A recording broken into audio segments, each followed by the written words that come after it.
Ladies and gentlemen, we are back. Interviews with everyday people, episode 123. Last episode I thought was 123, and we talked about it for like 15 minutes, and it was episode 122. So that happens sometimes when you podcast.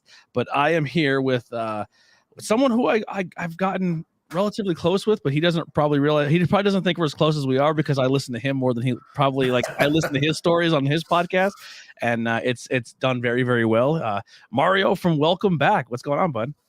Oh, nothing much. Thanks for having me on. It's funny. Over the years, Emily's kind of developed a friend group online of people she's never met before, and like you're kind of my one person who like I interact with on a regular basis on the internet. Who like I just we never met. We've never even been in the same, even now as we're recording. Yeah, different locations. it's great. It's crazy. Like, well, if people who are wondering, it's like I said, Mario from Welcome Back from the IwEP network, a podcast that I got to meet through meeting Chris through another podcast and local wrestling shows, and then met you through them, and just been listening since episode 1.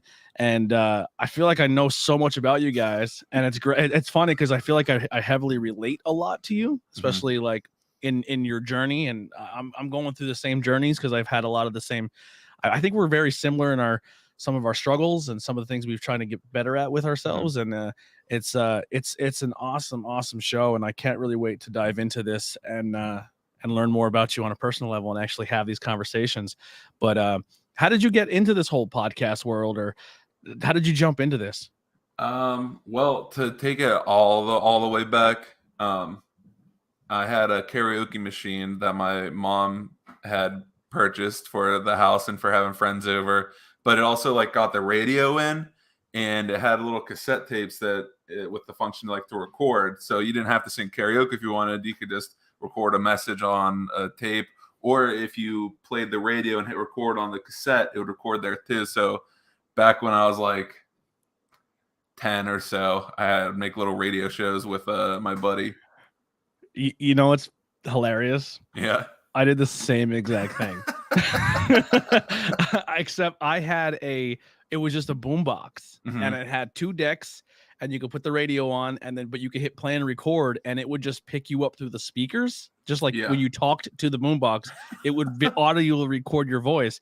And first we used it, for some reason we thought it'd be funny to do commentary for our actual wrestling matches that we were having, either with our toys or with actual human beings. Or we would just make up commentary in our imagination of we were watching a match and 2 of us would do commentary together, which that turned out to be something later. And then it turned into, I would make like mixtapes. If like I liked a girl, I would oh, this song came on the radio, quick record it, and then or just take a song off my one and play it, and I'd be like, this song is for you, and this is what it means to me, and I hit record. Hopefully these never resurface, but yeah, I did the same thing. I had little makeshift radio stations. That's hilarious that you did the same thing I did. I wonder how similar our childhood is, because do you remember the name you guys would call your wrestling federation?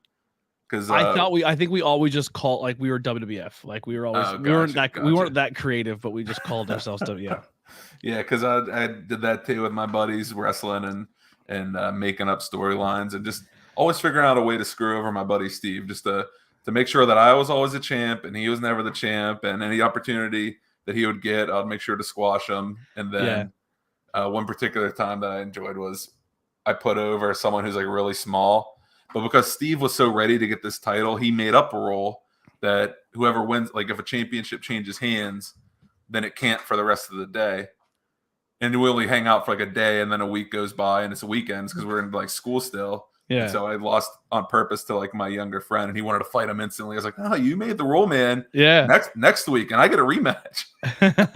I'm interested in my rematch clause. Yeah. We would try to find as many cardboard boxes as we can, and like we found like these giant like refrigerator boxes. And like you can like break them and pop them back up, and they were our tables. Like we would jump like nice. We broke so many bed frames growing up. It was out of control. But yeah, so your humble beginning started with a karaoke machine. Yeah, and then a few years back, Chris got on the PA Power Driver as a guest spot, and he told me about it, and I listened to it, and then in the thing he said Mario's gonna be jealous that I was on a wrestling podcast before him. And he was right. And then he invited me on for some guest spots, and then I kind of became a regular for a little bit there. And then I popped over on your show to talk about New Japan Pro Wrestling, my secret lover, if you will. And you gave me the opportunity to share my love for it. And then things were starting to go along, and Chris and I are having some ideas. And he's one of my best friends from college, my Diablo friend, my bestie, and we came up with this project, Welcome Back, together. And actually, the idea of it started on the PA Pile Driver, and I was like, "That's a great idea," saying "Welcome back" and not "See you later." And as soon as I heard the first episode, we kind of talked about this a little bit, I think, on a guest spot on yours, but I had a idea of who I thought you were as people, kind of because of who you associate it with, and I was like, I'm not gonna like them at all, and then I listened. And you're like the first episode or second episode in was like a political one. And I was like, oh man. And it was at a time where like in a political landscape, we're losing our family members and our best friends and our like people we care about, because it's like, it was just so divided and people went in different directions. And you're like, well, it's hard to say I love you when you stand for everything that I don't stand for. And it's hard to say like, well, but it did mean something for on both sides. And I listened to the podcast and I was like, oh, they are not who I thought they were at all. Yeah. And I fell in love, and I listened ever since. And then I think I listened to like 4 or 5 of them or something. And then I reached out and I was like, wouldn't it be part of the network? Yeah. Chris and I, when we started this adventure, I do not dare speak for Chris necessarily, but I'll speak. Anything I say, hold it against me, not against him. But it's almost like we treated it as like a public journal, if you will. Just a place for us to be, not Instagram authentic. No filters here, no pretending this is what our life is, but the real authentic. I even hate using that word authentic, but just that real rawness of like, hey, here's where we're at. Here's how things are. And it's kind of developed from like us specifically talking about like specific topics to now we kind of consider those our presents episodes, where we're presenting a theme, a subject, a topic, and then everything else is more or less a banter. What's going on in the day, what's on our minds lately, and just a chance kind of for us to, the word deconstruct has become popularized lately, and it's usually used in terms of religion, but we kind of treat the podcast as an opportunity to deconstruct our lives. Why are we the way we are? And not just to acknowledge it and do a trauma dump, but to actually kind of grow from it and face it. Absolutely. And that honestly, I picked that up immediately. And that's why I was like, this embodies everything that I want my network to be. I want it to be authentic. I want it to be real conversations. I don't want people who are just trying to be edgy. I don't want people who are trying to be funny just to be funny. I want genuinely funny people. I want genuinely passionate people. But I want you to come at it from the view of an everyday person. Like, if this gets big, like, every single person that I feel that's on my network, if we were to all somehow, for some reason, become Joe Rogan tomorrow, I feel we would all stay true to who we are as people. And I think that's a theme that I try to stay really close to in this network of this, like the IwEP network, obviously interviews with everyday people, but it's just the overall theme of the network is everyday people just making content. We started to set some like unspoken expectations as the podcast went on. We started moving to every week putting out content, and we did shift away from doing the present style every week to maybe trying to do a presents every month and everything else be a banter style episode.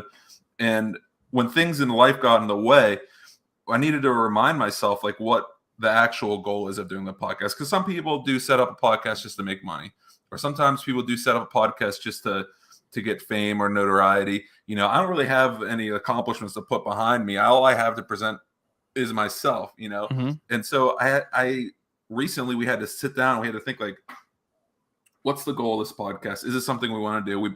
I gave him the out, basically. I didn't want him to feel like he's roped into doing something he might not want to do anymore.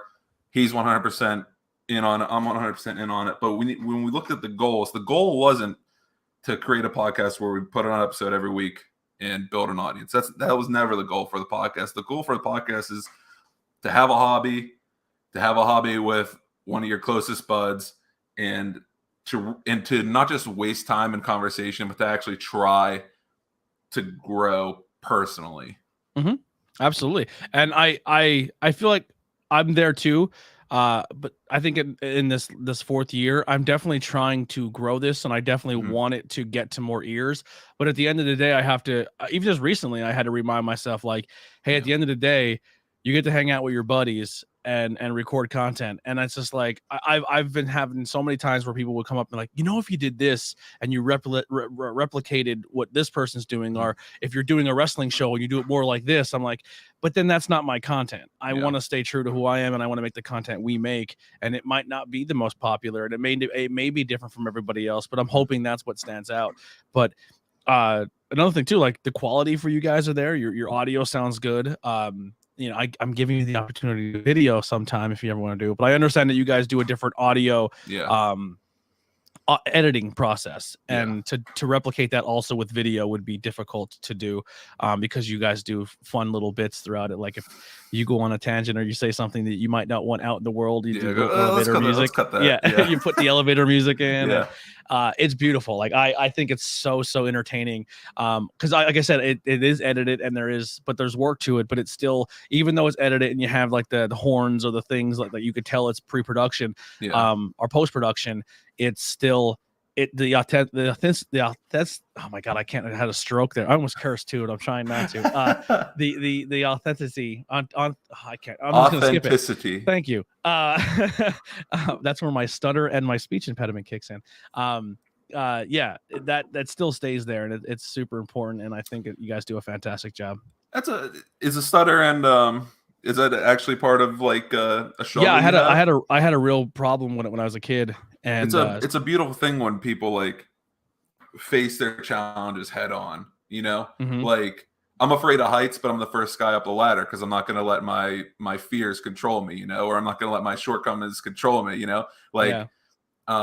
finding opportunities to challenge yourself. And like, not only did you find something that would in a way be challenging I'm assuming when you started, because I almost never hear the stutter, but what I'm getting at is like, there's something there. There's something powerful about doing a challenge of something that you aren't, inherently prepared for. You want to hear something that's even more mind-blowing that I don't tell a lot of people? It's another thing I struggled with for a long time. Being social. Being actively I'm such technically, like, I have forced myself to become from an introvert to an extrovert. Like when I'm out in public, I appear and I come off as I'm extremely confident and I can take over a room. But after the whole thing is done, I go home and I just like mentally lose. And then the whole time I'm at home, like, did I say something stupid? Did I say something too brash? Oh my God, do they hate me? Do they like me? Because I overthink everything. And it's one of my biggest struggles going out and meeting people or even making content. Like I'll put it out and I'm like, oh, people are going to perceive me as this because I said this, or like, and then I'm getting better at that. Just being like, I don't care. Like if I think the people who know me know I don't mean any ill will, or if I say something, I'm just either trying to be funny or I'm just trying to, or I like to combat my uncomfortableness or stuff like that with dark humor. Yeah. And sometimes that's a turn off to some people, but I don't know. Yeah. But yeah, so I'm struggling with being social is sometimes hard for me. The more you do it, the easier it becomes. Does that seem to ring true? Yeah, I just trial by fire is what I kind of always been at my entire life. Like if something is going to be an obstacle, I just go for it. Good. Yeah. Hey, you never shouted out what beer you're drinking, by the way. Oh, I am drinking the El Segundo Steve Austin Broken Skull American Lager. This is the brand new beer. We had it on Bangin' Beers. We drank so much this weekend. It is WrestleMania weekend. Dude, he didn't drink a drop, actually. I think it's all right into his mouth and then flows just right out of his mouth. So this is like $20 a 4-pack. Oh, geez. And between night 1 of WrestleMania and night 2, there was probably 65 beers in there. So that was over like $200-$300 worth of beer just dumped everywhere, which is awesome. I'm pretty sure he walked out of that ring at the end of both nights just stone sober, because honestly, the way he pours it and sprays it and spits it, he does say that it does. He has walked out of the ring a few times drunk because it just happens. You hit your mouth and you drink some of it. But just a little whoopsies. Yeah, little whoopsie daisies. Imagine just getting paid millions of dollars to go out and close the night every night and just get hammered in front of 10,000 people, 100,000 people. I would say that he earned it now, but like thinking about like where he started when the Stone Cold character was blowing up, like how do you pitch to your boss? Like, all right, I got this idea for a character. I'm going to go down and just drink so much beer. And I'm going to beat you up. Yeah, I'm going to be the first guy to do it. You're just going to let me get drunk in front of everyone, and I'm just going to flip you off right to your face, and they're going to love it, and you're going to pay me. Yeah, and you're going to take my finishing move probably a billion times before this whole thing's over. This might have been the last one, though, this weekend. Oh, did you see? He took that like a dead fish. Jeez. I thought he broke his legs. I hope he's all right. I do too. He'll never tell us if he was hurt. Vince is crazy. But yeah, he was crawling out of the ring. He's like, I gotta get the fuck out of here. Like, oop, there's my first curse. Yeah. So, taking this journey and doing the podcast now for coming up on your second year, right? About a year and a half. Yeah. When Halloween hits, Halloween was our very first episode. So my God, every Halloween is our anniversary. That stage kiss conversation is still one of my favorite things ever. I still want to do that so bad. Like if I go to a show and I'm doing commentary, I'm walking up and stage kissing Chris if he's front row. I'd say that this day and age it's probably fine, but some of the towns you guys have wrestling events in. You know what? Like I will say I was shocked because the drive to get to this venue the entire way is very we'll just say very politically charged on the way to the event. And when we got there was a stand that was selling a lot of political merchandise, and I don't think they made a dime the whole show. And I was very shocked because I thought people were going to be eating that up. I think the wrestling crowd is a lot more like not leaning in that direction than you would think, which is very shocking in some certain aspects. Yeah. It's nice that like AEW almost made it like a cornerstone for them to be the progressive promotion, and it's carrying over. It's almost like a testament to their success in a way. Yeah. So you were talking about before how some of your struggles and some of your things that you have worked out on the podcast. What are some huge ones for you that you think you have overcome or had some big milestones in growth in that you have openly talked about on the podcast and gotten through it? Well, it's funny because during our bullying episode where we talked about our struggles growing up and how that's actually reached into our adult lives, I talked about how I don't sing out loud. I don't sing even when I'm alone or in the shower, because when I was at home, my brother and his friend roasted me because I had headphones on, I had my little Walkman CD player, and I was just jamming out and I was singing, and I finally looked over, and who knows how long they've been standing there, but they were just dying laughing at me. And that embarrassment is simple and subtle and tiny as that little moment is, that little scar, that little speck is something that I carried with me for a really long time, but now that I've acknowledged it as why don't you sing? You just never sing? I was like, no, I just want to sing. And then when I finally nailed it down, like, oh, it's that moment that really, that tiny little thing that was never really addressed. Like I never went up to him like, hey guys, you hurt my feelings by laughing at me singing, but like because of that unresolved. And I hate to use this weighted word for such a petty thing, but that little trauma is something that trauma. It's like a funnel. You got the little point, it just expands as it goes. And if it's never addressed, you live 30 years of your life never singing. But now that I've talked about it with Chris and worked through it, like I catch myself singing nowadays. Actually, I get a little song in my step, and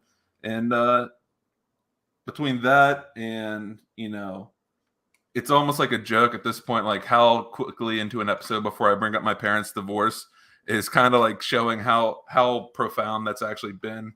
And Emily was talking to me just the other day about like, wait, you changed elementary schools 4 times? I was like, yeah, we 2 private schools, one of them closed, we had to go to another. And then, when the parents got divorced, I went to, a different one. And then, this is kind of what you do. You move around. And she's like, no, that's actually not normal. And so like having a shout out to the Reckoning podcast, Matt Thornton, he's a friend from college, but the reckoning within myself of the tiny things that you just let go because you think it's normal, but changing schools is is hard. Like, it's not always the Fresh Prince where you go to school and you're the coolest guy because you're the new guy.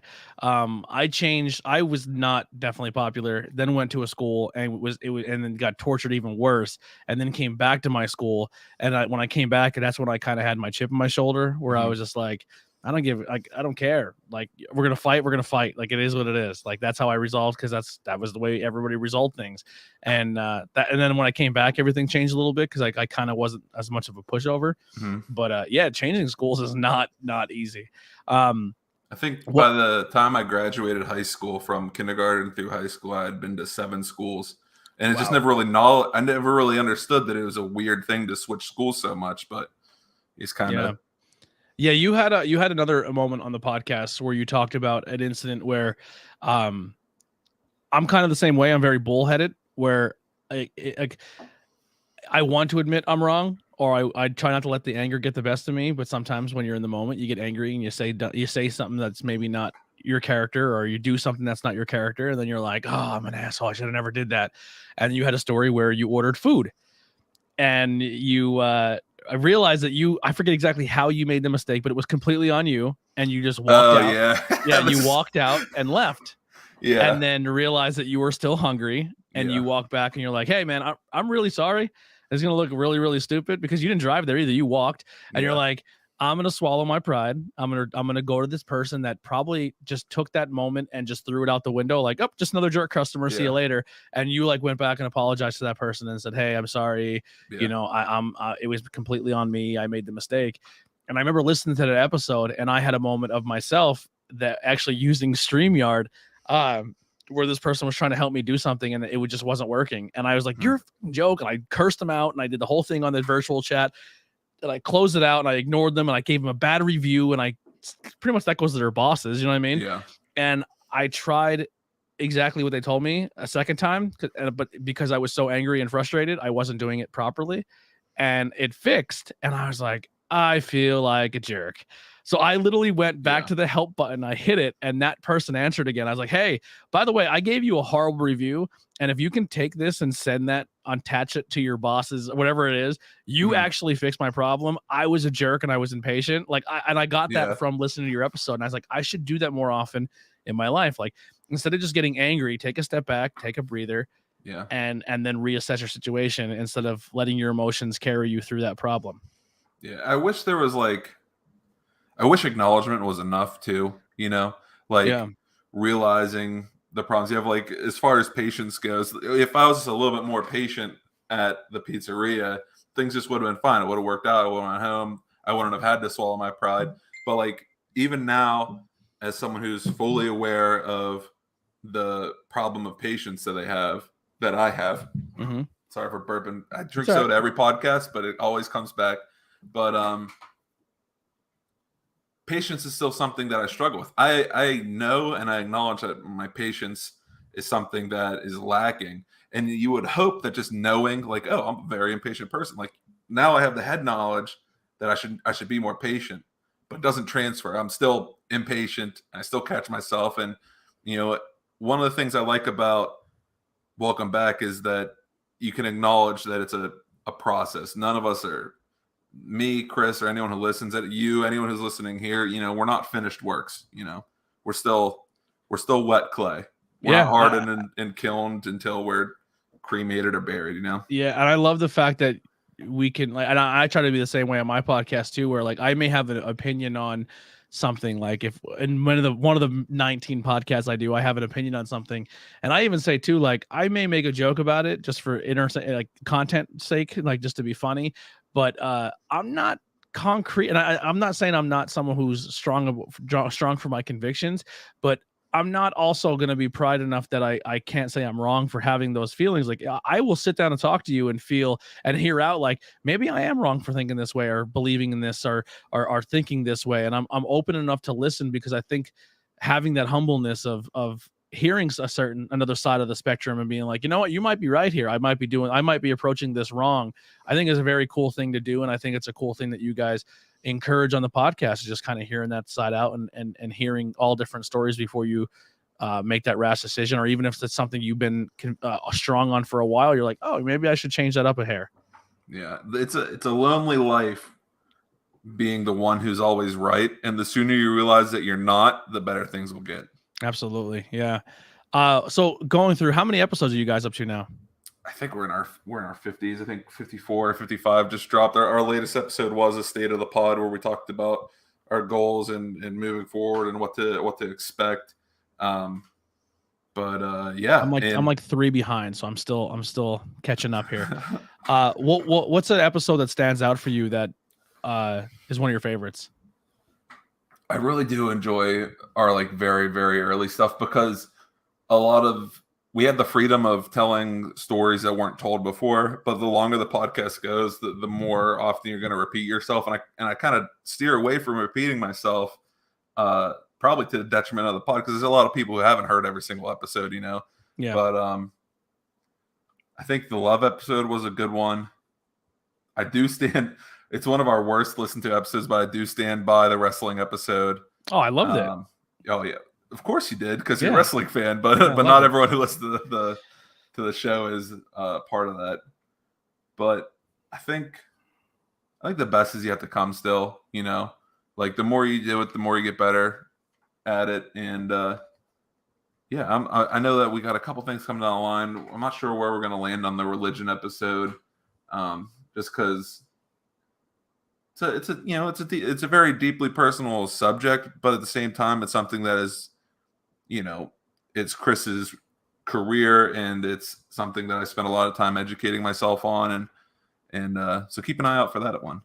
That is probably where I steer a completely different direction from used to. And it's funny because it's been I used to be heavily involved in religion and the church, and a lot of people they're shocked when I hear that. But it's not like I just. You mean the devil himself? Yeah, the devil himself. Yeah, actually, it's on the other mic stand. I have a logo of me as the devil. Yeah, but it's not like I just woke up one day and like, oh, I don't believe any of this because it's the cool thing to do. Like I dip my toes in, and it's a very long process of almost like it's happening a lot to people on TikTok now, where you're scrolling, you're having fun, you know that the next video is going to be fun, and the video before that was fun, and you happen to get this video, and it's talking about your worldview, and it's talking about how your worldview is wrong and why they think so, and then you just end up down this rabbit hole, clicking hashtag after hashtag till you're on deconstruction talk, till you're on Norse pagan talk, till you're atheist talk, on agnostic talk, and you just kind of,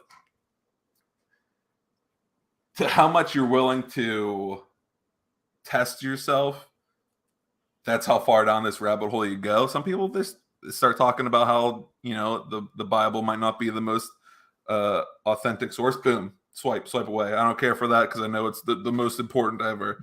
But one of the things that every good Christian should do, not the fake good Christian, but the real good Christian to do, is tackle their apologetics and understand why they believe what they believe, instead of just going to Sunday service, getting their talking point, and going home. Or going to brunch and yelling at a server and then going home. Some of the people that I dislike the most on this earth are Christians, like dedicated Christians. I'm like, you are an awful human. And I think that that's not just the reason alone that it turns me off from religion, but it definitely I for example, on the network, there are 2 podcasts that are very heavily inspired by Christianity and have very strong people in their faith on it. So I think it is very cool that we do offer that as well for people who are down that route. Like, it's not for me, but some other people may attach themselves to that. And I am very open to it. Like, I'm not going to sit there and say you're wrong. I'm not going to say you're dumb, you're stupid. That's just not my bag. If it helps you become a better person and it helps you get by through life, then please do so. You know what I mean? But and I've said this before with you guys, but when you have those really, really strong conservative Christians who are like, I think that this and this and this are going to send you to hell. And it's like, wait, so you're just picking and choosing? Like, all the other things you're doing are fine, but because 2 people are the same sex, you're going to condemn them for it? I can't get behind that. Here's one of the things that I've been struggling with these last few years is acknowledging and accepting responsibility for those people. Because when you bring that up, the knee-jerk reaction is to be like, oh, those are people, not the church, right? Yeah. That's one of the things people say up, but biblically speaking, the people are the church. The church isn't a building. The church is the body of people, and it's easy to scapegoat and be like, oh no, those aren't real Christians. It's like, okay, so they're pretend sitting in church in a pretend building every they're totally Sunday. Convinced in what they exactly. believe. They're people, and I only bring that up to say, like, too often people from my seat will try to write those people off to make sure that the church looks good. Mm-hmm. But if the church is ugly to the world around us, and if the church is ugly, period, if we're to hold ourselves accountable to, to God or Jesus or Muhammad or Odin or Zeus, they see it too. So I'm not doing anything by putting on a makeup for you, because the people who are really in charge see how ugly it is. And so I may convince you that the church isn't actually ugly, but the people who know that the church can be ugly or may be ugly already know. Yeah, it really comes, and I don't want to just pick on church or Christianity. It's any group you're in. If you're a diehard wrestling fan, there's scumbags in the wrestling world. If you're an artist, there's scumbags in the art world. It's every group that human beings seem to gather, because at the end of the day, we're all just mold. We're just walking, talking pieces of mold and fungus. And sometimes people are stinkier than others, But whether or not we like them, the dirty scumbag artists, they still belong to the artist community. Absolutely. And it's something that the good artists need to have a reckoning with, Yeah, absolutely. Now, what made you find God or Jesus? Like, has it always been something that was in your household or growing up? Or I was a family of Creaster Christians, if you know what that means. I don't. We go to church on Christmas and Easter. Oh, we weren't even that. And even though, like, 2 of my elementary schools were private Catholic schools, the most I knew about Jesus was from religion class, but not in any real way. And as you grow up and you see how things work, you really, when your parents make you do something, you take the thing that you're doing about as serious as they do. And that's not to shame my parents for their walk or anything, but I was following by example. I know to go to church on Sunday, and then just don't even think about it the other 6 days. And then as time went on, and my parents went through a divorce, here it is, me talking about the divorce again. Then church kind of falls out the window, and then you do end up just going for the absolute important, 2 days of the year. And now, what type of church did you go to growing up? That was like Catholic church. So it was like hymns and stuff the whole time? Well, actually, it's funny. As I've grown up, I know that the Catholic Church barely uses the Bible when it comes to their services themselves. They'll take scriptures and stuff, but rather than have you turn to the verse in your Bible to read along with the pastor, they actually have little pamphlets that they get every month from, like, the diocese. That's like, this is the message on this day that the priest is going to give. And so you can even, like, look ahead a few weeks to see what the preacher is going to preach about. And really, you can cheat. You can pre-read. And so real quick, if you are watching and you have any questions for Mario, or you have any questions in general of anything we're talking about, the live chat is open. You can just, even if you don't have any questions, just say hi. Just say you're hanging out. Tell us you're listening, or anything like that. Chat is open. Helps us out a lot. Anytime there's conversations going in the chat, it helps the algorithms, and it lets people know that you're watching this. You can always hit the share button. That helps out a lot as well. And even a like and a share, just help us out a little bit. That'd be fantastic. Yeah, I grew up with the church where you had to kneel and stand 158 times, and all they did was amen, and just like I got nothing from that. That was just a waste of time. I started with Catholic church, barely there, obviously, Christmas, Easter, and then my parents' divorce, my dad's remarriage, another new school, another new group of people, a lot of loneliness, and it was literally through, like, thinking a girl was hot and going to her church that led me down that path. And that was more of a Pentecostal Protestant church. And Heidi walked in and made fun of my laugh. That's why I shot her an evil look. It wasn't towards you.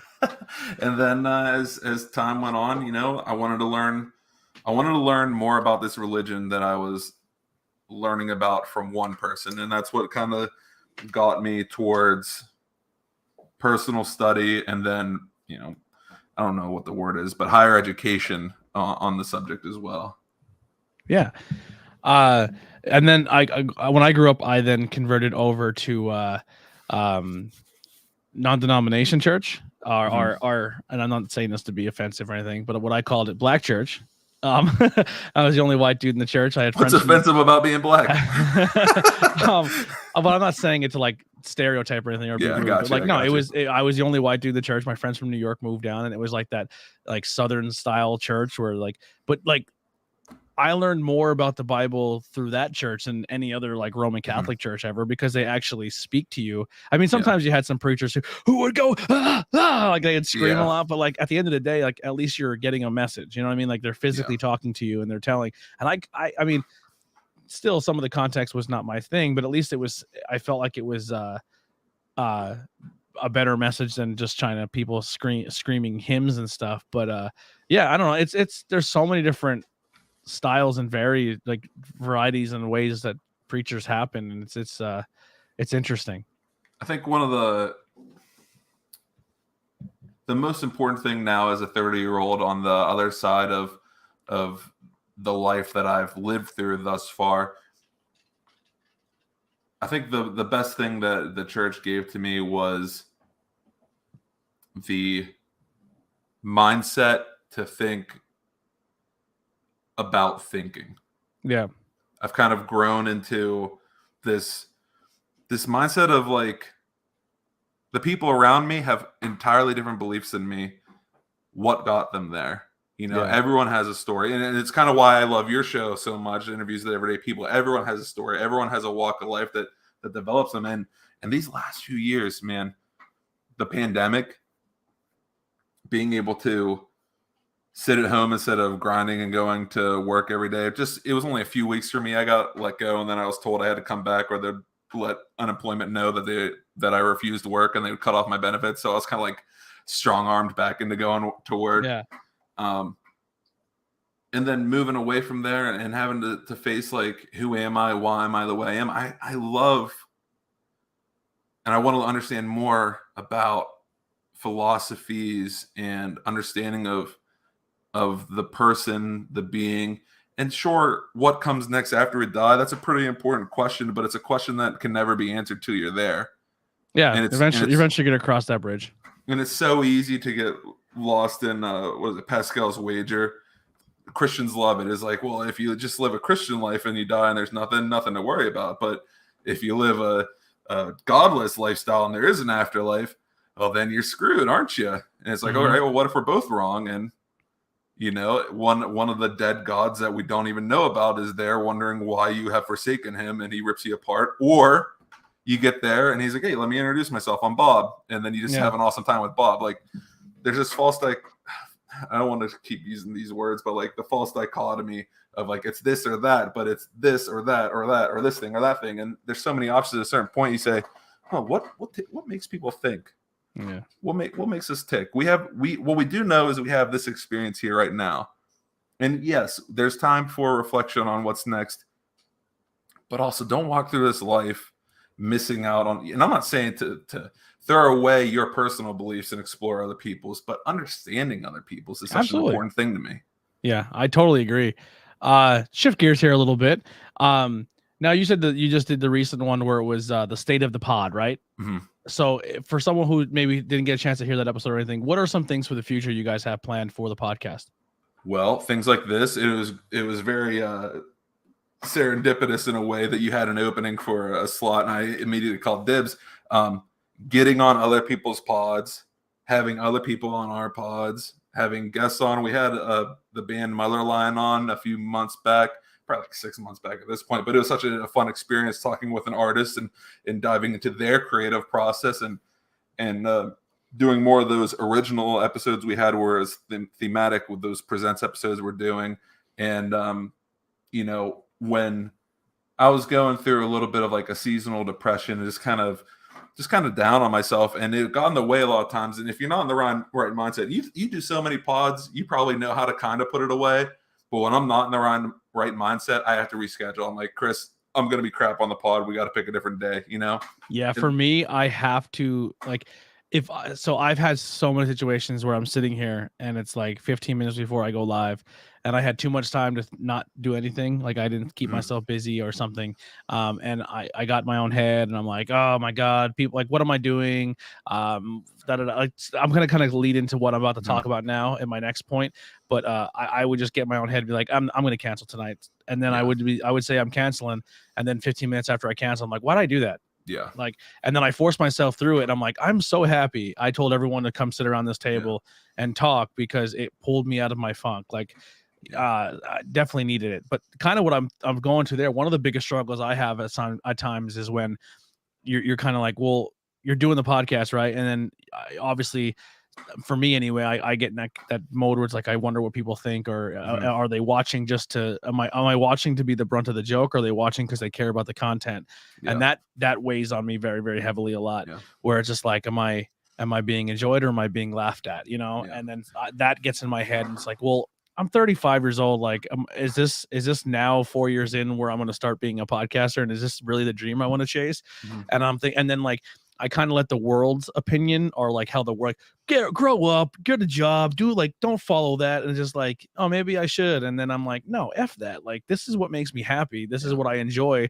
I enjoy being around my friends. If this never does explode, like, I still have made so many good experiences, so many good friendships, so many great conversations, opportunities to do things I never thought I'd ever be able to do just by sitting down in my kitchen and hitting record. And have you ever came across that at all, podcasting, where you're just like, is this worth it? Like, where you question your creative process? That's the important thing about the goal setting I talked about at the beginning here, that, you know, the goal isn't to pump out content every week. And we've shifted that in that State of the Pod. We shifted it now we acknowledge that our aim is an episode every 2 weeks. We may never miss a week from here to the end of time. It might be every single week, but the goal or the strategy to meet our goal is once a week. Because my goal is never to have a podcast that puts out an episode every week. My goal isn't to have a podcast that puts out an episode every blank. My goal is to enjoy this hobby with one of my closest friends. And so it's almost like I saw this somewhere. I actually think I saw it on TikTok. I get on philosophy TikTok sometimes. And this guy, it's amazing.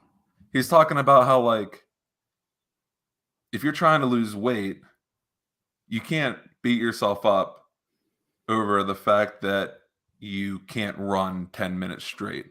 Because the goal isn't to run 10 minutes straight. That was never the goal, right? The goal is to lose weight. And you'll get better at running over time, but you can't start kicking yourself over not meeting a goal you didn't set for yourself. Yeah. No, 100%. I like how you guys talked about too, like little inside baseball podcasting, how you talked about your editing and how when he first did it, he did like he was editing for hours and hours and hours. And then he nailed it down to just getting this, like, it's you learn these little tricks. Like, I spent money on equipment, so I didn't have to go back in the editing room and adjust a bunch of things, because the way this board and the way these mics are set up, where it's just like, put it right where it needs to be and you're good. You don't have to tinker with anything later on in post. And it's convenient. But yeah, those, like you said, you have to learn how to get your little reps in before you keep going. Yeah. And like, if you got to keep the goal in mind, because you start doing these little things to spin the wheel, right? It's like the things you're using to spin the wheel aren't what you're married to. It's the spinning of the wheel period that you're trying to get going. So if what you're doing to spin it isn't working, you switch it out, and you don't feel bad over it, because what you were using to spin it was never the goal. The goal was always to spin it. Yeah. I listened to your most recent episode with not most recent episode, but the one I just most recently listened to, where you guys did personality quizzes. Yeah. And you're like, maybe we should have Tony on. I would 100% take those quizzes. I would probably, I hope it would not mess my mental psyche up. But but you said yourself, you took the what office member am I? And you're like, oh, I got the weird one. You kind of wrote yourself off. And then he's like, well, I'm more the main protagonist. And I would argue that. I think by the end of the episode, I think Dwight is the main protagonist of the show. And he's kind of secretly always been. Yeah. Yeah. The development from the awkward guy at work to he's still really always assuming awkward. who he is. Yeah. But he's more comfortable in who he is, right? Yeah. It was like the false bravado, like, this is who I am, to like, oh no, this is who I am. Yeah. Oh my god. You have to finish that show at least once. A full through. There's a thing. The weird thing about Office Friends. people is that they never ask you if you've watched The Office. They ask you, do you watch The Office? Like it's a continual thing. It's never supposed to stop. It's comfort watch. You know, currently I'm stuck in an Office time hole, like a time pause, because we hit a certain episode on Peacock now that I'm not allowed to watch without my wife because she wants to ugly cry for some reason. And if I watch the episode without her, she will be very, very offended and very, very hurt. Maybe you should ugly cry from that. Yeah, she likes the wedding episode, and if I watch it without her, it's all hell breaks loose. So that's where I'm currently. Like you could rewind it, or just go on your own account and watch it whenever you want. Yeah, you can watch it on repeat. I like to just put the episodes on and just have them in the background and kind of mess around on my phone or work on something or research the podcast or go on and comment and kind of grow on social media and just have that in the background. I have 4 shows I do that with. It's The Office, Parks and Rec, Always Sunny in Philadelphia, and F is for Family are the 4 I kind of just keep rotating through. Nice. Yeah. Nice. Actually, I have a question for you that I've been asking a lot of people lately. I love it. And I guess this is almost like a call to not cool in high school. But what's your top? I've asked so many people this the last month. What's your top 5 favorite movies? No particular order. Just what's your top 5? Breakfast Club. Ooh. Number 2 is gonna be Pulp Fiction. 3, Goodfellas. Oh, Emily loves Goodfellas. 4, I want to say Wolf on Wall Street because I just have fallen in love with that movie, but I feel I already have enough crime gangster movies, so I need to take a break from that. I'll throw a one in there that a lot of people don't realize or pick, or as a man, you know, obviously it's a rom-com, but 10 Things I Hate About You. Okay. I love that movie. It's such a good movie. And then I'll go number 5. It's a really big toss-up. It's a toss-up between 3. I'll remove 10 Things I Hate About You. Sorry, you're getting bumped.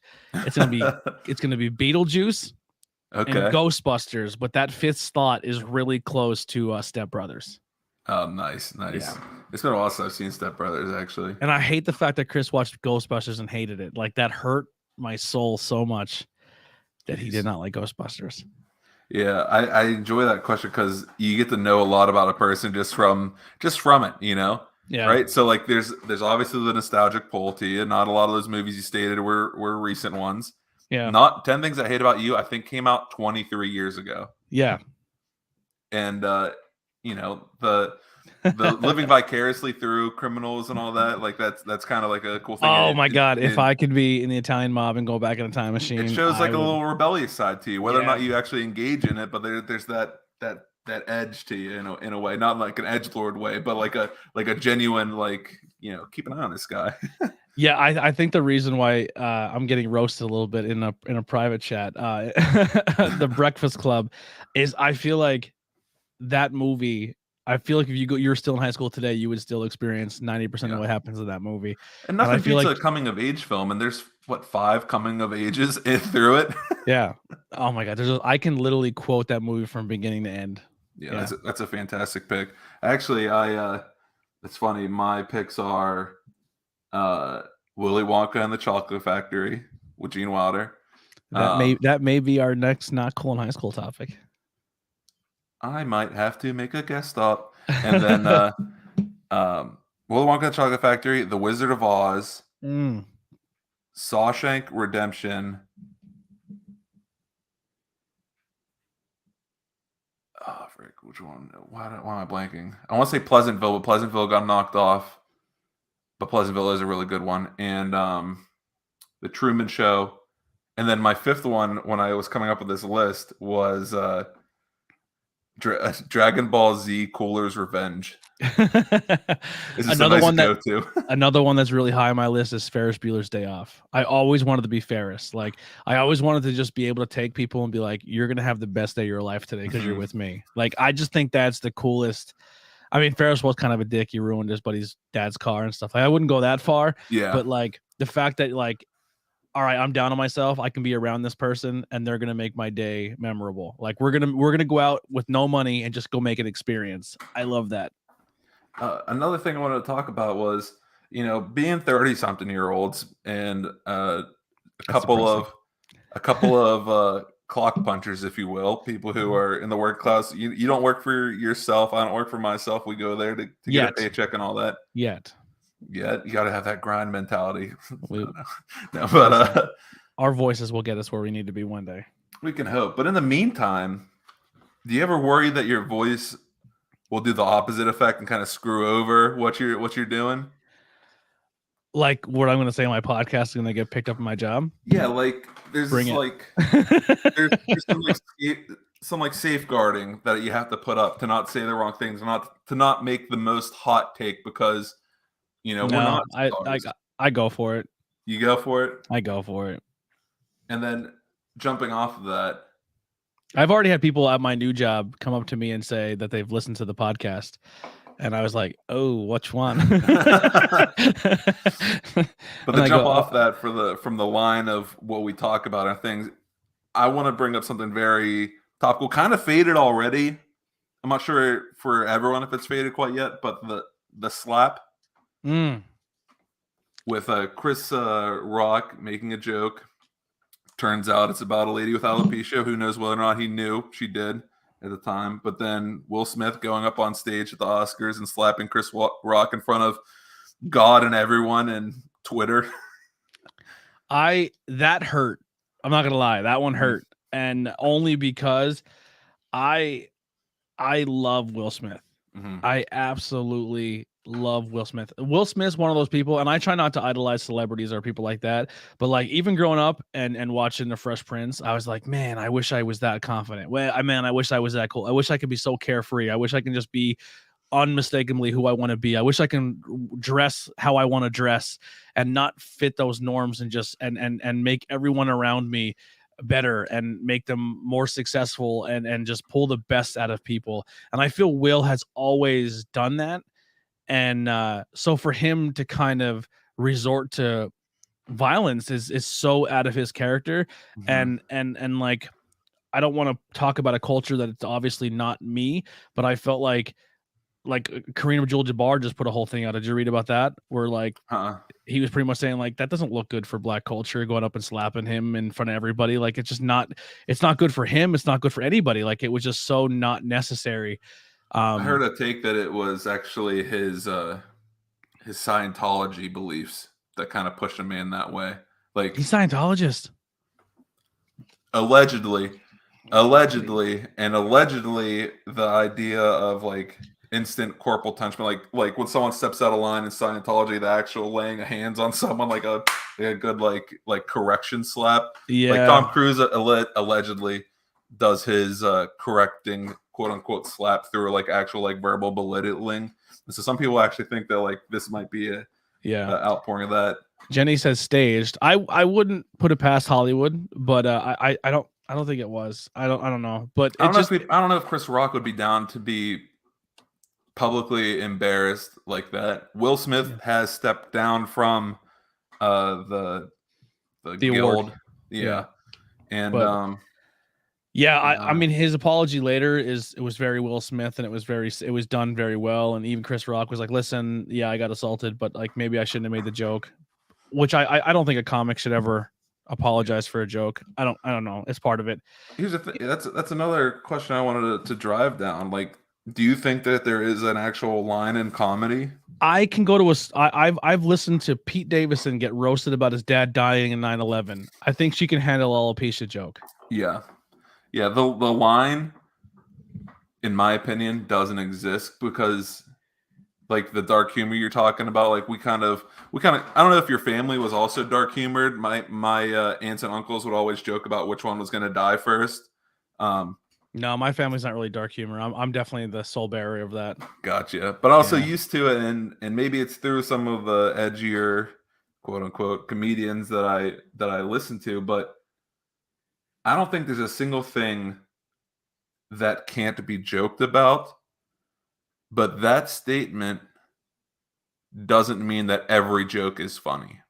Yeah, I don't think it was a Right. funny joke. G.I. Jane 2 was not a funny joke, especially from Chris Rock. I thought he could have been better. Yeah. And after he got slapped, and he goes, "Oh, I could," and he just like he says, "Oh, I could," because Yeah. he like you can tell the next thing he wanted to say is, "Yeah, where was his energy when your girl openly said she cheated on you?" You know what I mean? Like, there's so many Yeah. ways he could have went with that, but Yeah. he just like, I'm gonna leave it at where it is, like, because I literally just got assaulted, and no one's stopping this guy or taking him away. Some people And clap to it, and that's yeah, like there's this line. It's like everyone looks at rich and famous people as rich and famous people, but there's a difference between Hollywood and comedy, yeah. If like I walk up and slap comedians. somebody on stage, I go to jail. Yeah. I get fined. Yeah. You know what I mean? Like, it just doesn't like. I don't know.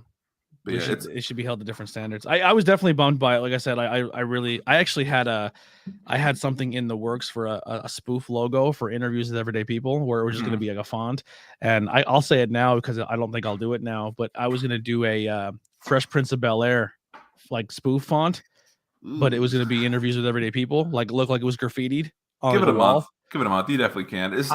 Dude, I don't know. I don't know if I want it now. I'm being honest. Like, you know what I mean? Like, I really, it for bothered personal me. or for how Yeah, other for people would personal. take it. Yeah, Okay, I I gotcha. don't care how people take it. It's just for me personally. Yeah.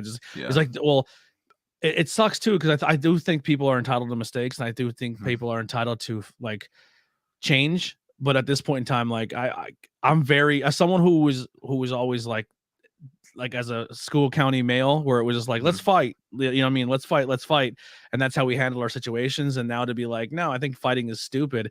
And then somebody I looked up to just went up and slapped somebody on stage. I was like, nah, I'm not really into that. So I'll find a new spoof that we can do where just, cause I want something where it's not that, like, that art is still going to always be the art, but I want something that maybe it's like, cause I was going to do it where it looks like the graffiti for Fresh Prince, but I was going to change it up, the color scheme, to have like, to represent each of our like schools in the area. Like Pottsville would be like maroon, the black and gold, red and blue, like, and each person that went to that school can be like, oh, this is my school version, because a big thing in this area too is like your community pride, and everyone always rallies around like what school they went to. And I thought the Fresh Prince BelAir would be cool, but I'll figure something out. I want to know what Uncle Phil would have to say. He'd be disappointed. Yeah. He'd be disappointed. Maybe instead of Fresh Prince style, you can do It's Always Sunny style. You ever see those ads where it's always spray painted on brick? Maybe you can we did an Always Sunny banging beers just recently. Did you see that art? No, I think I might have missed it. Yeah, we just did an Always Sunny logo where it was just the Patty's Pub thing. Hold on, I'll see if I can kind of drop it in there. But so what I always like too, what you guys do on the show is like you pick like categories, or you do things like, all right, here's our 3 things, and how do you rank this? And when it comes to, is this hot Diablo, like the where TBS it could be like scale. Yeah, the TBS scales, but like couples in TV are best friends, like TV best friends. Who have been some of your favorites? There it is here. Oh, nice. Yeah, it looks great in a green shirt. And Jenny, yes, you can 100% design something. If you can think of something that's not Fresh Prince of BelAir, you can do whatever you want, because she's a fantastic artist and I love her art. She's messaging me as she's watching. Okay. she typed staged, but she's comfortable with the private message. We'll go with that. Yeah, I don't know. Anything else you want to ask, or you want to put out there? Open forum. You know, I follow this group. It's like the Happiness Project. So what they do is they ask people if they're happy or not. So I'll send that to you. Are you happy? Yes and no. Okay. I think the overall, follow-up question is always why. I think half glass full. I'm happy. I'm very grateful and thankful for everything I have, but I always feel that I'm almost my own worst critic, and there's more I could be doing and be better at, and that's what always is my weight down. You know what I'm saying? And I struggle really, really hard of showing confidence without showing cockiness. So like when I talk to people, like I just recently I was in a bar and everyone's like, yo, I love what you do. Like, I think what you're doing, I think you're going to make it. You're going to be the guy in this area who makes this something, and you're going to make something of yourself. And I'm like, oh man, I hope. And they're like, no, seriously. Like I think, like, be confident. Like I am, but I don't want to be like, you're fucking A-Rod, I am. I'm going to be the shit. You know what I mean? Like, maybe a happy medium. Yeah, inside, I'm like, yes, this is going to work. I don't put all this work in for this not to work. But on the other day, I still want to be humble, be like, if it happens, it happens. You know what I mean? Like, like that. So it's hard to find that balance, I guess you would say. But I'm definitely happy. I'm happy for my friends. I'm happy for my amazing wife. I'm happy for, that I have a roof on my head, that I'm not struggling financially, that I can eat. I can my health's not always great, but I'm happy for my health. There's a lot of things to be happy for. And I think the things that are holding me down are things that shouldn't even be a problem. But obviously they're the ones that they're the small things that I have to overcome. And then the last step of the happiness project is to ask the person you're asking, if there's one thing you could tell everyone in the whole world. Imagine maybe you have like a speaker. You do have a microphone for real, but imagine that plugs right into every single person on the planet's head. What's one thing you'd want to tell the human race? I would love for everyone to treat everyone else as if they were legit family.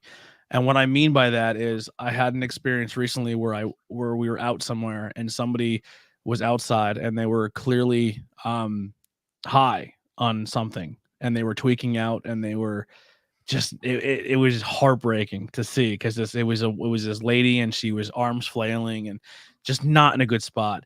And every single person that walked by just laughed and snickered and just like, and people were like in the business just laughing. And I was just like, what if that was your mom? Yeah. What if that's your sister? And everyone's like, what do you mean? I'm like, that's a different perspective how you're looking at it. Like, I'm not saying that we all can be heroes and go and put that because that person has to also want to change too. Yeah. But I just think when you look at a certain situation or anything in life, just put yourself in a perspective of, would you have the same energy if it was a member of your family? It's a great message. Yeah. I love that. That was cool. That was deep shit right there. Yeah. I wish I came up with it myself, but where do you find this happiness project? I have to follow it. I think it's on Instagram, on TikTok, on Twitter. You know who I've been following that's like a really cool positive guy? There's two of them. There's this one guy that like walks up to people randomly and he just like acts like a weirdo. And he's like, hey, I need 62 cents. My car ran out of gas. And they'll be like, and who knows if it's real or staged, because everything on the internet is staged and people somehow rather watch staged content than real content like this. Yeah, sorry. That burns me up when I watch something that's like, I know is a setup and I'm like, okay, I'm switching. Yeah. But this guy will just be like, hey, and the guy will be like, yeah, I'll help you out. And he'll be like, man, here's $500. I'm just testing people to see what they would do if they were willing to help somebody else out. And they give them, but also like they have a camera in their face, so who knows if it's true. But there's another one I really like too. It's this guy and he just walks around. He's like, hey man, can I cut your hair for free? I'm an inspiring barber and I want to help people out and I just want to give you a free haircut. And while he's cutting your hair, he like interviews the person like, man, I love that. Dude, that is because that to me, that's content where it's positive, but it's not forced and it seems super genuine. I hope to God it's genuine, because I hate that fake content where, even if no one watched that or he decided he didn't want to post it, he still made an impact on the world, because regardless of whether or not he created content, he did give someone a haircut. He did give someone an opportunity to reflect. And quick correction, it's not the Happiness Project. Hopefully that's not something lewd or anything, but it's Are You Happy? So Are You Happy on TikTok and at Are You Happy Official on Instagram. Yeah, I always like those videos too. I think they're by a thing called Cut or something, where they take like either two exes or they take like a mother and a daughter, or they take two strangers and they kind of just put them in a room and ask them these questions to see how they would respond to one another. Oh yeah, like, I just like social experiments where you put truth two or people. Drink. Yeah, that's always fun. I always like content like that where you're willing, where people are willing to let their guard down and just have a genuine conversation with somebody that they either wouldn't have a conversation with or they are a complete stranger. I think that's kind of where you and I will always meet up and agree, like on not even just interviews with everyday people, but on your podcast, like all of them, the network, and what we do on the networks is an opportunity for genuine exchange. Yeah, that's the more appropriate word than authentic. Authentic has been corrupted. What I want is genuine. Yeah. Whether you're on screen or off screen, on the phone, off the phone, in front of me or in the other room, being the same person no matter where you're stationed. That's what I think these podcasts are about. Yeah. I mean, that's why I try to stay in general. I feel like wherever you meet me, I'm going to be this person, regardless of this. Like, I don't know. I just try to be that way. I don't know. I think that's always been super important to me, is to stay true to who I am. But, so I'm not saying this is the end unless you have something else you want to go with here, but, you always end your podcast on recommendations. What are some recommendations out there that you want to tell some people about? Fortnite has no build mode, so if you hated we that have yet game, to play Fortnite with each other. If you hated that game because of all the building, they now have Fortnite no build, so it's a lot of fun still to play. If you're looking for regularly occurring content, check out the UFC. Or Emily and I have been watching the Ultimate Fighter. What season are you up to? We're on season 19. Who's the coaches? Dang, why am I blanking? Because we only got 2 episodes into that one, but we just finished up the Ronda Rousey versus Miesha Tate with Ronda versus Miesha. The next one was that Vandalay Chael? No spoilers, please. And we had no, I don't know if we've had him yet, or maybe we did. I'm not sure. What season are you on? The one right after Rousey. You don't know what season it is, though. I think it's like 18 or 19. But no spoilers, because we are trying to watch all of them spoiler free. Emily does not want to get any spoilers, and she'll probably listen back to this. And no, I won't spoil anything. I'm just trying to see who the coaches were. You know what's crazy though? That Emily loved reality TV so much that she gave us a chance, and she went from like cringing away from watching fights. Like, we went to watch a fight at my brother's house once, and she like refused to watch the screen. Then now she like cheers along and like is calling the matches if she's Joe Rogan herself. Oh, I was obsessed with UFC for so long. But now she won't let me watch anything until we get all the way caught up on the Ultimate Fighter, because she doesn't want anything spoiled. So, okay. Season 19 is Frankie Edgar and BJ Penn. Yes. BJ Penn for his second time at coaching on it. And once we finish all of the Ultimate Fighter, that's when we're going to start watching the UFC officially. So you haven't even watched like UFC 1 with her? No, she doesn't want to watch anything until she finishes the Ultimate Fighter, because she doesn't want anything spoiled. Oh my goodness! And so we watched about. You watched the Ultimate finale though, right? Yeah, we watched the Ultimate finale from all of them. Okay, because some of those finales are pay-per-views. I don't think we got to that point yet. So far in all the seasons, it's always the Ultimate finale. Yeah. Though I have seen a couple concepts of what's coming up, and I don't want to say anything because she's right in the other room, but I'm almost certain that their finale will be a pay-per-view. But we have ESPN Plus, so we'll be able to go back and watch it. Yeah. The UFC app is really good too. I think it's really cheap, and you can go back and watch like everything. Like, that's what you're watching on, right? The UFC app. No, we're watching on ESPN Plus. And they're all on there too? It's all on there. Oh, wow. That's crazy. Yeah, the UFC app has been fantastic. But yeah, going back and watching like UFC 1 and seeing like how much that sport's evolved. I remember my first pay-per-view was Tito versus Ken Shamrock 1, and it was like UFC 47. And then I used to get every single pay-per-view up until like 200, and then I stopped. And then I just kind of I became obsessed with pro wrestling again. I was like, I'm done with UFC. The thing is, it costs so much now. Once we do actually get caught up, I'm gonna have to start like inviting people over and splitting the cost or something. Oh, absolutely, yeah. I used to shell out like $60 to $80 for pizzas and wings, and then beer, and then the pay-per-views were $60, and sometimes it was like 2 a month. That was expensive. Yeah. What's nice about ESPN Plus? Still my recommendation, by the way. Still my recommendation. What's nice about ESPN Plus is that it gives you all the back catalog, and it hosts all the fight nights. The only thing it doesn't include is the actual numbered events, UFC 260 blah or 270. No, that's all on the UFC app. Gotcha. Yeah. Well, who is her favorite fighter so far? Forrest Griffin is her favorite fighter. Oh my God, sorry to hear that. She hasn't watched anything else about him. She's only seen that Stephan Bonner fight and the lead up to that fight. Oh, she's gonna be so disappointed. No spoilers. real quick off the top of your head, who are some of the fighters you're excited to look into what their career turned into? Nate Diaz. All right. Uriah Hall. Kelvin Gastelum. Gastelum? Yeah. And she went in so excited for Ronda Rousey. and she hates Ronda Rousey now. She hates her for that season.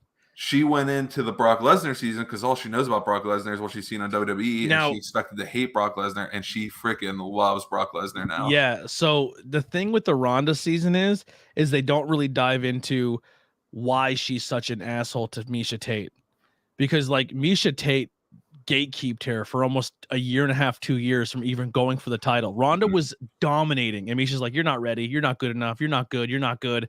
And Ronda's like, "I am the #1 contender. Give me my shot." And Misha just kept saying, "No, no, no." And then she finally got it and won.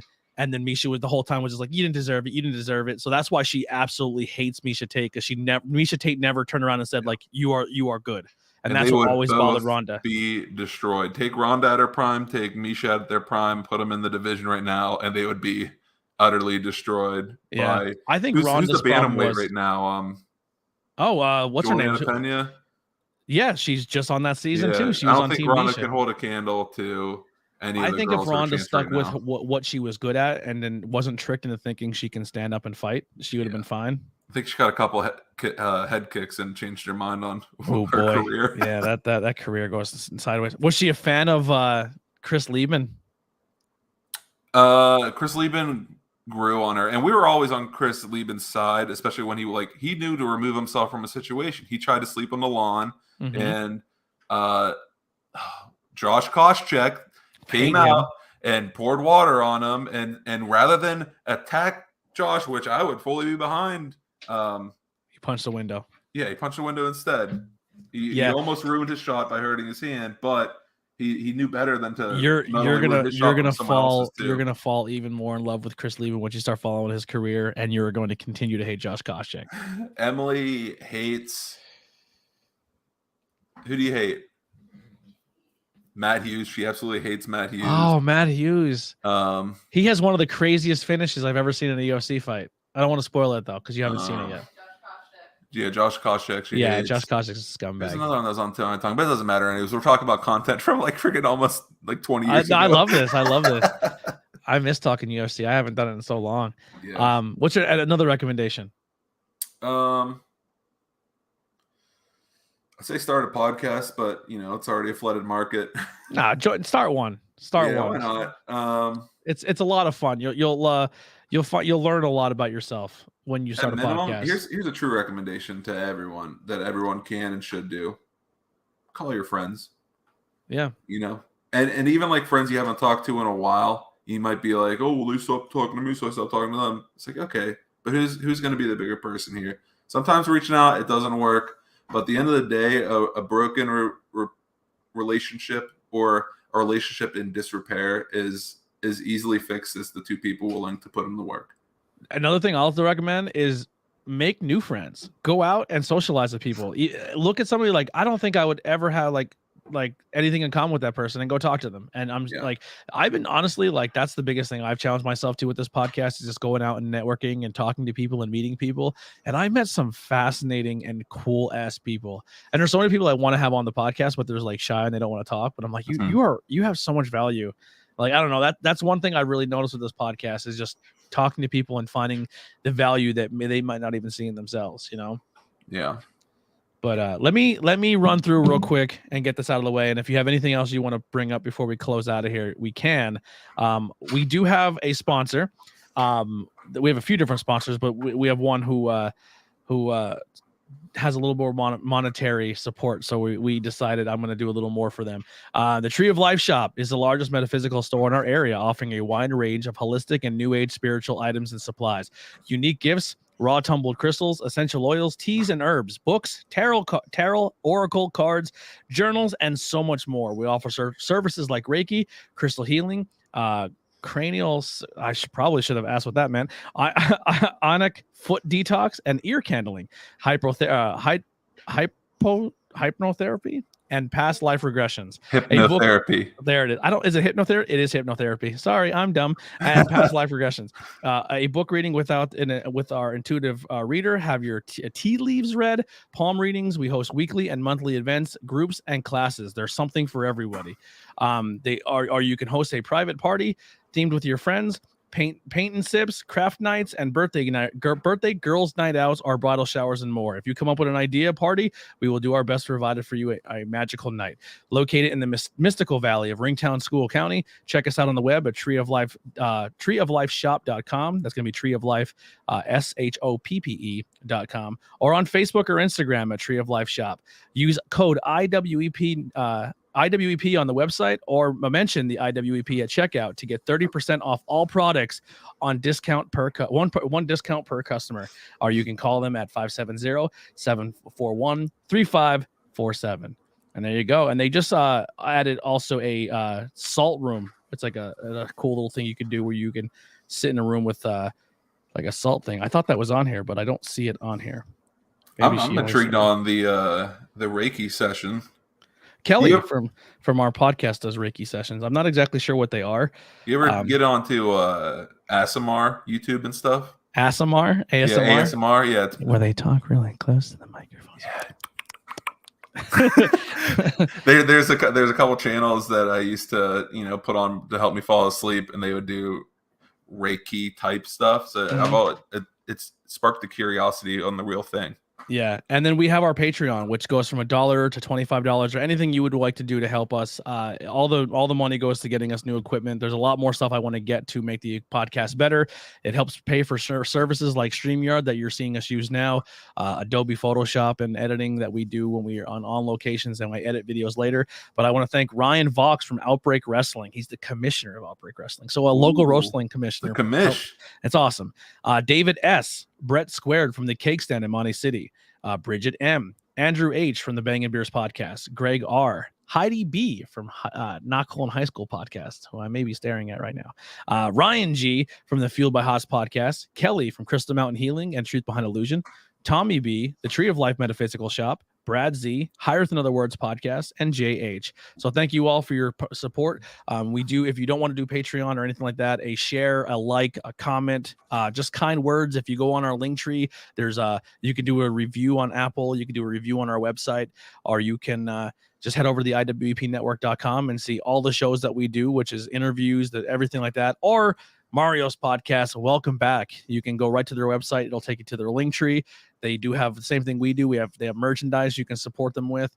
And anytime you buy merchandise, if you just take a picture of you in the merch and send it to us, it's I don't know. For me, I lose my mind every time I see someone wearing one of our shirts. Yeah, it makes my day. Did you see what happened just recently on Bang and Beers? Huh? Someone thrift shopped one of our shirts. Yeah, I saw that. It made my day. Yeah, and the funny thing is I think I know whose shirt it is. My buddy's sister also listens to the podcast, and she does TikToks and stuff for like makeup. Makeup by Emmy West, if you there it is, Google and stuff. But she did one of her videos in a welcome back sweatshirt, and I was like, oh. Yeah, I still gotta order a welcome back t-shirt. I definitely want one. Don't worry about it. I don't even have one yet. I own a lot of t-shirts from other people, just not so much of my own, and I feel weird wearing my own face on my shirt. It's weird, but I love the logo. Is your logo. I love my logo, but it's just weird look wearing my own face. Who made the logos that Chris and I got those faces from? Tori made those. Yeah, thanks again, Tori, because we freaking used the crap out of those faces. Yeah.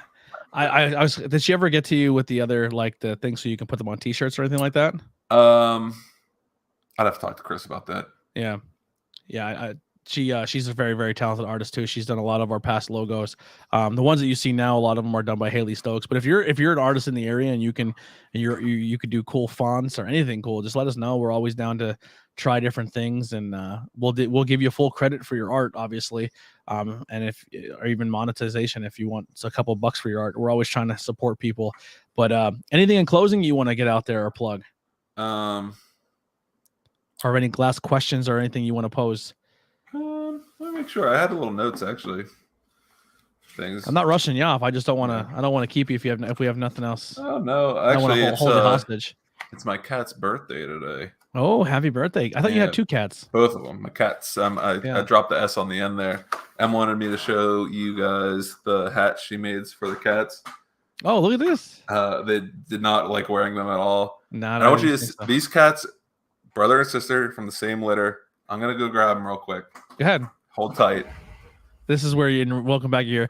You did play a little music. I wonder what that door leads to. I wonder if that's his front door. I don't know if he can still hear me or not. What's that? If you're in the chat, say hi while I'm waiting, and I could talk to somebody. I have some people watching. Real quick, thank you to Dana for the like on Facebook, and Tim Mingle for the little heart, the little hug emoji. That means a lot. Thank you guys so much. What do we got? Well, that didn't last very long. I thought I was gonna have more segue. Oh, we got a cat, a ginger cat. All right, same litter. Got a ginger cat. This is Klaus. He's 14 pounds. Klaus. That's a bobcat. And then this is Clementine. Show the side angle of Clementine. She's only 8 pounds. Oh my goodness. Same litter and everything. This fat boy right here. So fat. He'll sometimes sit right next to me when we're recording the podcast. So we know who eats all the food. Yeah, he does. Actually. All right. Go to mama. Say bye-bye. Your live debut is over. I've never been a cat person. Me neither. We came close a couple times to going to like an SPCA and getting a cat, but I wouldn't know how to like care for one. They care for themselves. It's so easy. And I don't know if I'm into that. Like I kind of like, I love the fact I come home and my dog's like, you're fucking home. Mm-hmm. My day is made. And the cat just like, feed me and get out of my face. You can have both. The dog will still love you, and when the cats decide to bless you with their presence because they're so hoity-toity. Did Chris's cats leave yet? Like, is that still alive? No longer in the house. Yeah. I wonder if it's still kicking. Minerva. Yeah. Probably. That cat was like on its it was like hanging on to that last live. Yeah.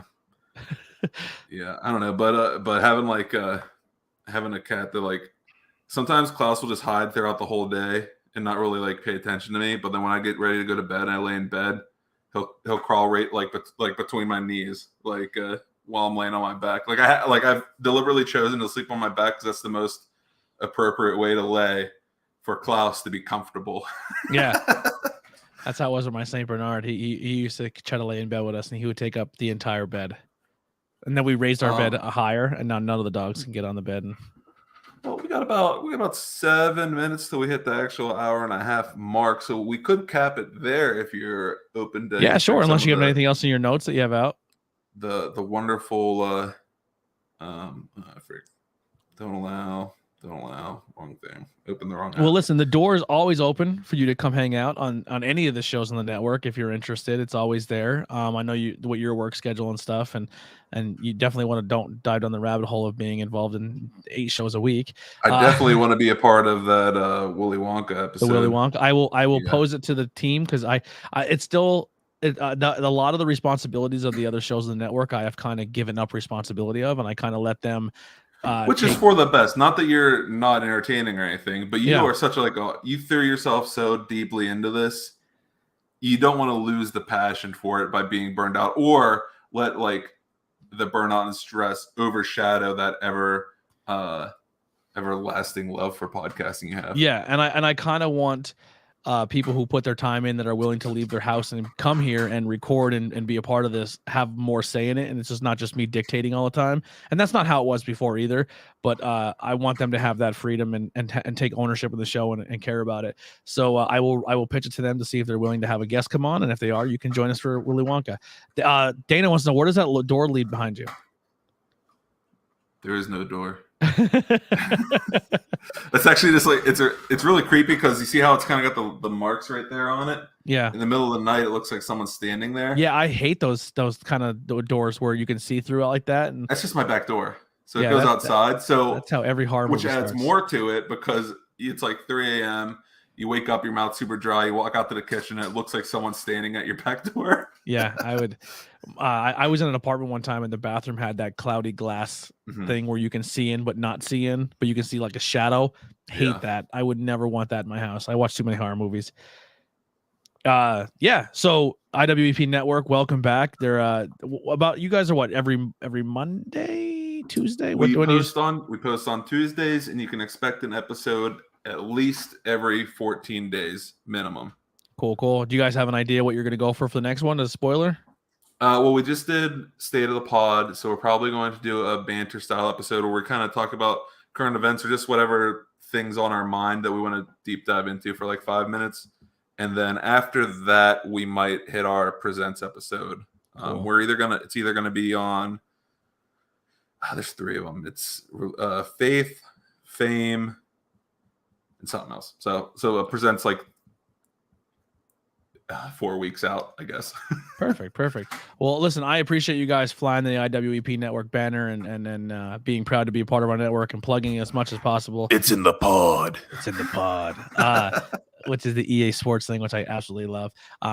But yeah, you guys are fantastic. I love what you do. I actually want to do this more often with more people from the network, is kind of getting to know each other more and maybe diving a little bit to each member of the network, even on the shows that aren't ours, and doing these one-on-one interviews. I had Andy on in the past, but I definitely want to retouch on that one, and Heidi and everybody else who's on the network, and do like a one-on-one sit down. Yeah. I'm really excited to record content with Heidi, because I think it'd be really funny for us to banter, but we're going to be doing tons of horror movie related stuff, so that's going to be fun. Nice. I'm just waiting on her to pick the movie of our first episode of that. Actually, I can plug that real quick. I've been plugging it on the show. So Not Cool in High School is creating, as it changed in the background, is creating some spin-off shows, and some of these spin-off shows are going to be coming very, very soon.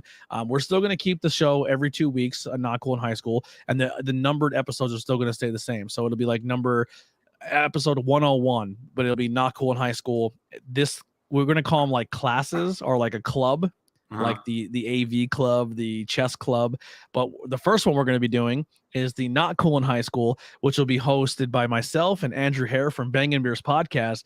And we're going to go to a place where no one has gone before, and we're going to go into space, and we're going to talk about the entire Star Wars trilogy, and we're going to watch each movie and TV show in chronological order and go through all of that for Star Wars. So it's going to be our Not Cool in High School Star Wars content.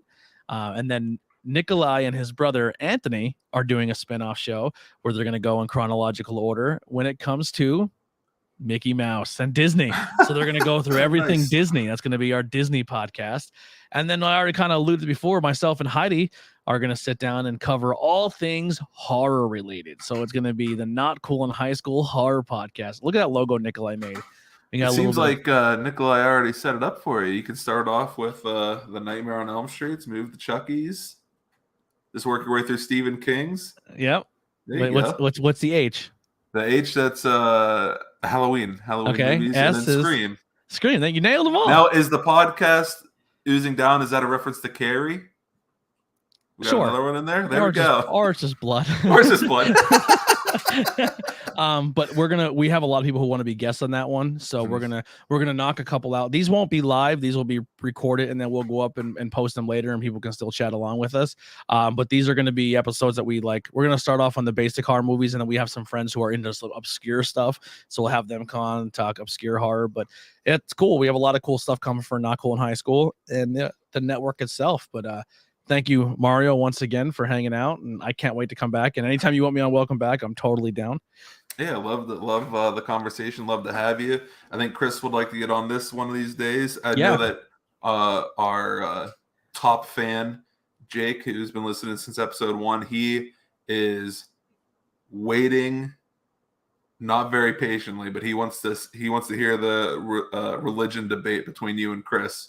Oh, I want that too. When that conversation unfolds, that's going to be a great day for the network.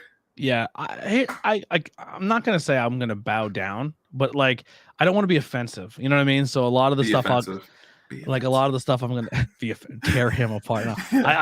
But because like it's hard to because he's passionate about it. Obviously, this is his life. Like when people talk religion, like that's their life. Like they are dedicated to that. They have a strong belief system. Their faith is strong, especially if has an income to it. Like for me, like I'm not trying to sound mean but I just don't care enough. Like if there is something there, cool. And if I still live, I guess you would say, Christian lifestyle when it comes to like commandments. Like there's things I do that are like, I don't go out and hurt people. I don't go out of my way to do wrong to others.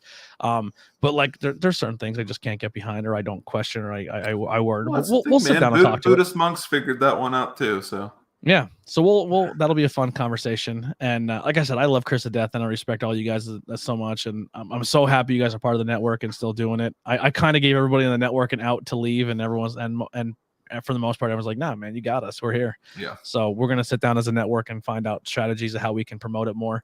The biggest thing is just I just wish more people would promote their stuff on the network pages. So it's not just all of our stuff on there.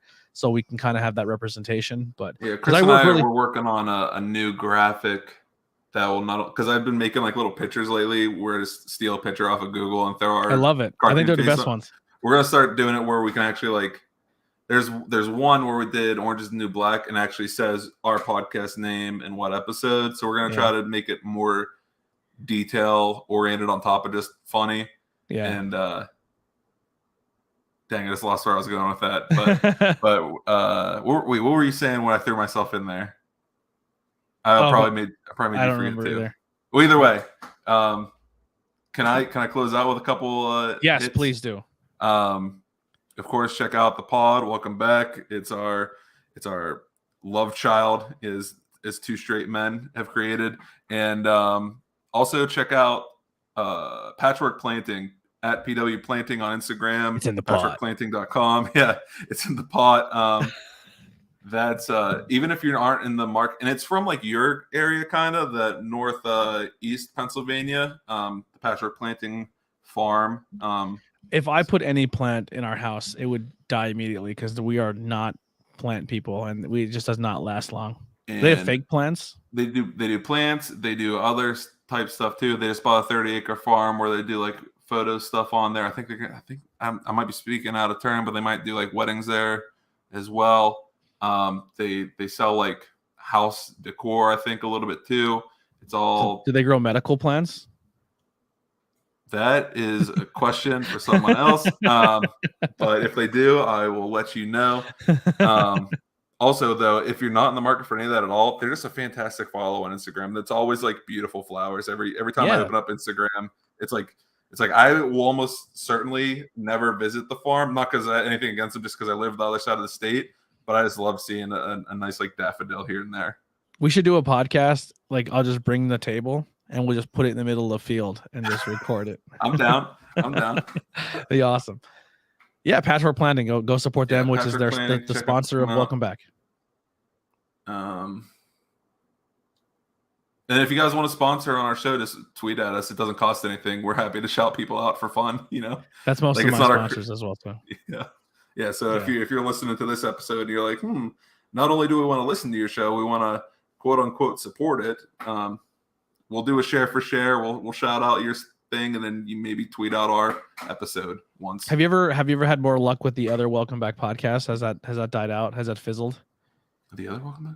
The other Welcome Back podcast. You guys reached out to them and tweeted. Oh. Yeah, no, they weren't interested.